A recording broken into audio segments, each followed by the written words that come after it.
துரியோதனன் இழைத்த தவறு என்ன? மகாபாரதத்தில் உண்மையில் யார் செயல் அதர்மம்? உங்களுக்கு மகாபாரதம் பிடிக்கும் என்றால் சேனலை சப்ஸ்கிரைப் பண்ணுங்க. அர்ஜுனனை விட மூத்தவனான துரியோதனன் என்ன தவறிழைத்தான்? அவன் இராட்சிய ஆசையே கொண்டிருந்தான்.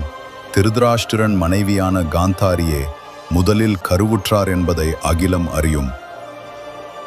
துச்சாதனன் தனது அண்ணனான துரியோதனனின் ஆணையை ஏற்று பாஞ்சாலியின் துயில் உரித்து தவறிழைத்தான்.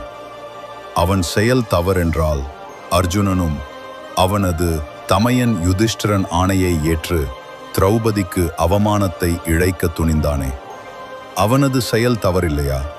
தர்மசீலர் யுதிஷ்டிரன் தன்னுடைய தர்மம் என்னும் வாக்கை நிறைவேற்றுவதற்காக சூது விளையாட்டில் பங்கெடுக்க சென்றான். அந்த செயல் அதர்மமாகாதா? இப்போது சொல்லுங்கள். மூத்தவன் துரியோதனனை சத்ருவாய் எண்ணுவது சரிதானா? பாண்டவர்கள் தரப்பினில் தர்மம் இருக்கின்றதா? கமெண்ட்ல சொல்லுங்கள்.